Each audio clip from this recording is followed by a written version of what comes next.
बहुत सारे व्यक्ति इस फॉर्म को भरने में काफ़ी गलतियां कर रहे हैं, जिसके कारण जांच के दौरान उनका फॉर्म रिजेक्ट किया जा रहा है।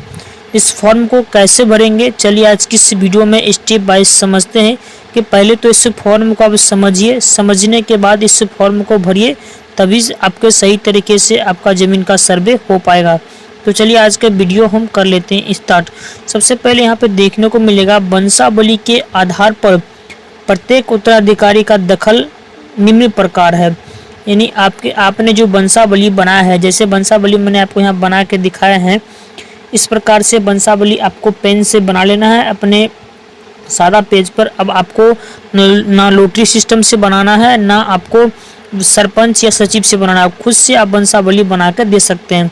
तो इस प्रकार से आपको वंशावली बनाना है। कैसे बनाना है, जैसे कि आपके पूर्वज का नाम जो भी है, जिनके नाम से खतियान चल रहा है, जिनके नाम से जमाबंदी चल रहा है, वहाँ से आपको वंशावली बनाना है। तो जैसे हमारे पूर्वज जो हैं उनके 4 पुत्र हुए, तो चारों पुत्र यहाँ पर जैसे अगर जो मृत्यु हो गए उनका यहाँ पर स्वर्गीय लिखा जाएगा। तो इस प्रकार से आपको जितना भी पुत्र हैं सभी का नाम यहाँ पर दर्शा देना है।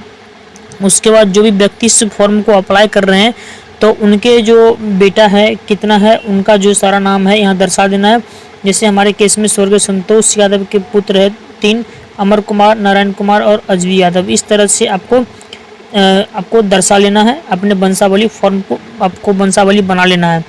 उसके बाद इस फॉर्म को समझकर भरना है। कैसे, जैसे कि हमारे रैयत का नाम, यहाँ पे कई सारे लोग गलती क्या करते हैं कि रैयत का नाम मतलब जिनके नाम से जमाबंदी है या जिनके नाम से खतियान चल रहा है उनका नाम यहाँ भर देता है। आपको वो बिल्कुल गलती नहीं करना है। अभी जो वर्तमान में जो खेत को जोत कोड़ रहे हैं उनका नाम यहाँ पर देना है। उसके साथ ही उनके पिता का क्या नाम है वो आपको यहाँ दर्शाना है। उसके बाद यहाँ पे पूरा एड्रेस, ग्राम, पोस्ट, थाना, जिला, इस तरह से आपको भर लेना है। अगर इस तरह से छोटा छोटा कॉलम है, अगर आपको भरने में परेशानी आ रही है तो आप हमें कमेंट कीजिए। हमारा जो यहाँ पे ऊपर में ईमेल आईडी दिख रहा होगा, हम आपको इस तरह का फॉर्मेट आपको जैसे चाहिए वैसे बना के आपको हम मेल कर देंगे।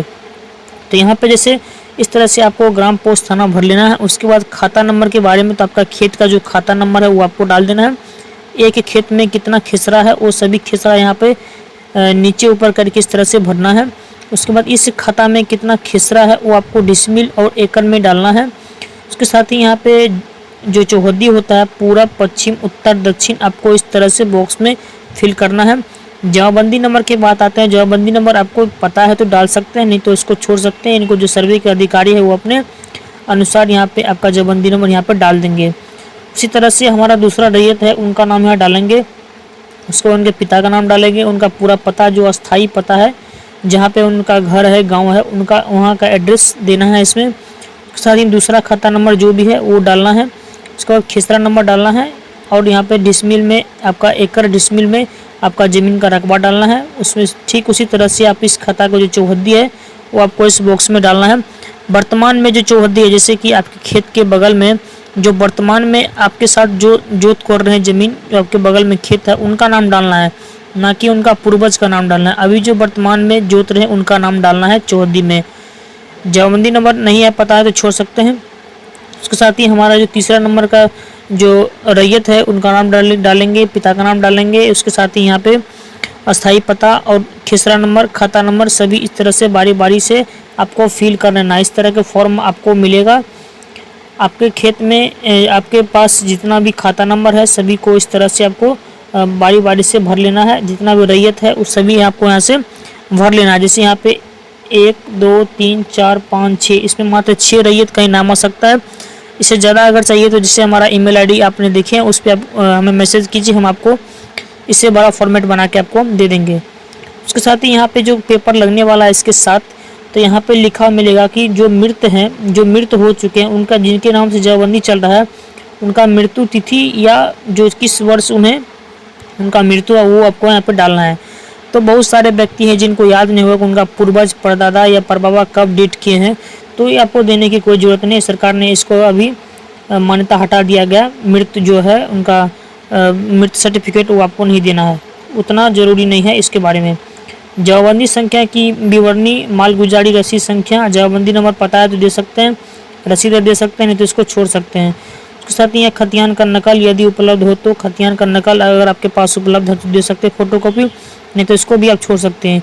दावा भूमि से संबंधित दस्तावेज की विवरणी, यानी आप जो ज़मीन जोत रहे हैं, इसे सब जैसे उदाहरण में ये ज़मीन आप जोत रहे हैं तो किस प्रकार से जोत रहे हैं, आपको पूर्वज से मिला है या आपने खरीदा है या दान पत्र में मिला है, तो जिस प्रकार आपका पेपर है उसको फोटोकॉपी लगा के इसमें दे सकते हैं। उसके साथ ही यहाँ पे लिखा मिलेगा अगर सक्षम न्यायालय का आदेश हो तो आदेश की सच्ची प्रति। अगर आपके ज़मीन पर कोई केस है, फौजदारी चल रहा है, तो आपके पास अगर कोर्ट का किसी प्रकार के आदेश है, आपको कोर्ट ने आदेश दे दिया कि हाँ ज़मीन आपका हो चुका है, तो आदेश का पेपर जो है वो आप यहाँ लगा सकते हैं फोटोकॉपी के साथ। उसके बाद लिखा हुआ है कि आवेदनकर्ता या हित अर्जन करने वाले मृतक वारिस होने के संबंध में प्रमाण पत्र। अगर कोई पूर्वज जिनके पास कोई बेटा या बेटी नहीं है, वो अगर आपको किसी तरीके से दान पत्र या वसीयतनामा के तौर पर अगर आपको ज़मीन दे दिए हैं, तो जो पेपर है वसीयतनामा या दान पत्र वो इसमें फ़ोटोकॉपी आप इसमें लगा सकते हैं। साथ ही यहाँ पे जो आवेदनकर्ता है उनका आधार कार्ड और वोटर ID कार्ड। यहाँ पे एक आवेदनकर्ता का अगर इसमें 3 भाई है तो कोई एक भाई, यहाँ पे एक भाई का विभाजनकर्ता का हस्ताक्षर, यहाँ पे पूरा पता डाल सकते हैं। उसके साथ ही यहाँ पे तीनों भाई का नाम बारी बारी से इस तरह से यहाँ पर सिग्नेचर कर लेना है। तो इस तरह से आपको इस फॉर्म को भरना है सही तरीके से, तभी आपके ज़मीन का सही तरीके से सर्वे हो पाएगा। और आपको क्या करना है, इस तरह से वंशावली बना लेना है। वंशावली बनाने के बाद जो है आप अपने सर्वे जहाँ पे कैंप लगा हुआ है, सर्वे कैंप लगा हुआ वहाँ जाके जमा करेंगे। आशा करता हूँ वीडियो आप सभी को पसंद आएगा तो वीडियो को लाइक करके चैनल को जरूर सब्सक्राइब कर दें। तो मिलते हैं किसी नेक्स्ट वीडियो में।